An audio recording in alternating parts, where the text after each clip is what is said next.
자, 이번 컨텐츠에서 다룰 기업은 IBM입니다. 1911년에 설립된 미국의 전통 있는 기술 기업으로서 일반 소비자보다는 기업과 정부기관에 필요한 기술을 제공하는 B2B 중심의 회사인데요. 초기 컴퓨터 시대부터 AI와 클라우드 인프라 그리고 이제는 양자 컴퓨팅까지 시대를 이끄는 기술들을 꾸준히 개발을 해온 회사이죠. 다른 IT 기업처럼 화려하지는 않지만 기술의 기반이 되는 안정적인 인프라와 전문성을 가진 기업으로 인식이 되고 있습니다. 그런 IBM이 이번에 차세대 컴퓨팅 시대를 열기 위한 아주 인상적인 행보를 내세웠습니다. 바로 2029년에 도입 예정인 새로운 양자 컴퓨터 스타링 프로젝트를 공개한 건데요. 이론 중심이었던 양자 컴퓨팅이 실제 산업에 적용될 가능성을 보여준 계기로 평가를 받고 있습니다.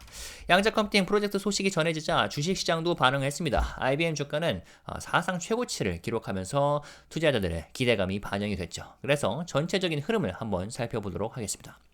이번에 IBM이 공개한 스타링은 2029년 공개를 목표로 하는 대형 양자 컴퓨터입니다. 가장 큰 특징은 오류 보정 기능, fault tolerance를 갖춘 시스템이라는 점인데요. 지금까지의 양자 컴퓨터는 계산 도중에 오류가 자주 발생해서 실용화하기 어려웠지만 스타링은 그런 오류를 스스로 보정하면서 신뢰도 높은 계산을 수행할 수 있도록 설계된다는 점에서 기대를 모으고 있습니다.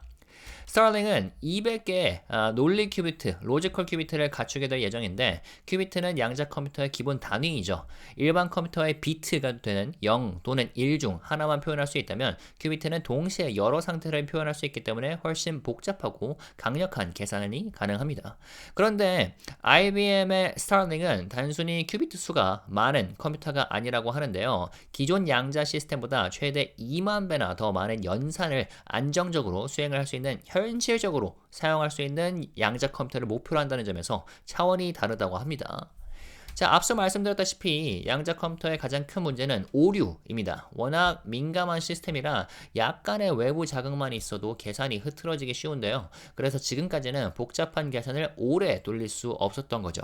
근데 IBM은 이번에 새로운 오류 보정 방식인 LDPC 코드, Low Density Parity Check 기반의 구조를 도입을 했습니다. 간단히 말하면 기존 방식보다 훨씬 적은 큐비트만으로도 오류를 보정할 수 있도록 한 겁니다. 그만큼 시스템을 작게 그리고 효율적으로 만들 수 있다는 뜻이죠. 또한 올해 안으로 룬이라는 새로운 양자 칩을 선보일 예정인데요. 이 칩에는 멀리 떨어진 큐비트끼리도 원활히 상호작용할 수 있게 해주는 이른바 커플러 기술이 탑재될 예정이라고 합니다. 이 기술이 성공하면 실제로 오류 보정이 가능한 시스템으로 나아가는 첫걸음이 되는 셈입니다.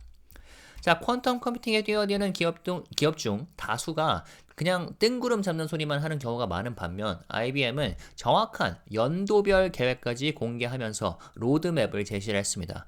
요약하자면 이렇습니다. 2025년 룬 칩 출시, 새 아키텍처를 시험을 하고 2026년 쿠카부라라는 양자 메모리가 내장된 모듈형 프로세서를 공개를 하고 2027년에는 카카2 라고 여러 개의 모듈을 연결해서 확장성을 검증하고요. 2029년에는 이제 스타링 첫 대형 오류 보정 양자 시스템이 공개될 예정이고요. 그리고 2033년에는 블루제이라고 해서 2000 논리 큐비트 10억 연산 수준의 목표에 도달하는 게 목표라고 합니다.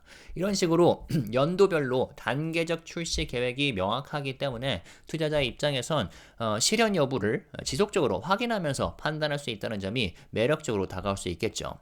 IBM CEO인 아르빈드 크리슈나는 스타링은 양자 컴퓨팅의 다음 프론티어, 즉 미개척 영역이라고 표현을 하면서 이 기술이 향후 신약 개발이나 신소재 개발 등 현실 산업에 직접 활용될 수 있는 잠재력을 갖고 있다고 강조를 했습니다.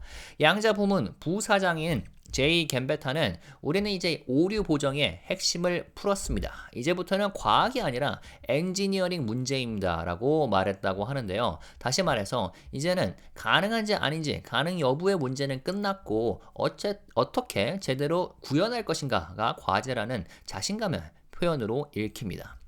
자, IBM이 발표한 퀀텀 컴퓨팅에 대한 기대감은 단기적으로는 이미 주가 상승에 반영이 되고 있습니다. IBM 주가는 올 들어 주가가 25%까지 상승했고요. 그리고 스타링 발표 이후 사상 최고가를 기록했죠. 지난 1년 동안 60% 넘게 올랐습니다. 그래서 양자와 AI를 중심으로 IBM의 이미지가 구식 기술 회사에서 미래 기술을 선도하는 기업으로 변화하고 있다는 신호죠. 다만 장기적으로 보면 잠재력은 엄청나지만 인내심이 좀 필요한 투자라고 보는데요. 오류 보정이 가능한 양자 컴퓨터가 현실화된다면 보안이나 약물, 설계, 물류, 재료공학 등 다양한 산업에서 패러다임의 전환이 일어날 수가 있습니다. IBM이 이 시스템을 실제로 구현을 하고 고객들이 실제로 이를 사용하게 된다면 기업의 가치도 그만큼 높아지게 되겠죠. 물론 여전히 기술적 난관은 남아있고 구글이나 마이크로소프트, 아마존 같은 경쟁자들도 만만치가 않죠. 게다가 상용화되기까지는 다소 시간이 걸릴 수밖에 없고요.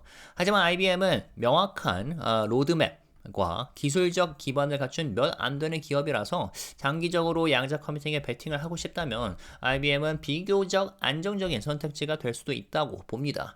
2033년까지 이어지는 명확한 로드맵이 투자자뿐만 아니라 산업 전체에 이제는 양자 컴퓨팅이 꿈의 기술이 아니라 진짜 가능한 기술이다 하는 메시지를 전하고 있으니까요. 지금으로서는 일단 올해 출시 예정인 그 룬칩부터 잘 지켜보면 좋겠습니다. 이후 쿠카부라, 코카2, 스타링까지 얼마나 계획대로 진행되는지에 따라 IBM의 미래 가치는 더욱 분명해질 테니까요. 자, 하룻밤 사이에 모든 것이 바뀌지 않겠지만 이 기술이 실현된다면 향후 10년 안에 가장 중요한 기술 변화 중 하나로 기억될지도 모르는데 IBM이 그 변화의 한가운데 있는 상태로 보입니다. 여러분은 IBM의 전망을 어떻게 보시나요? 주주로서 의견 남겨주시면 감사하겠습니다. 여기까지고요. 아직 구독 누르지 않으셨다면 눌러주시고 좋아요 눌러주시고 댓글 눌러주시고 댓글 달아주시고 알림 설정까지 하시면서 흥미로운 미국 주식 업데이트 빠르게 받아보시면 되겠습니다. 이상입니다. 감사합니다.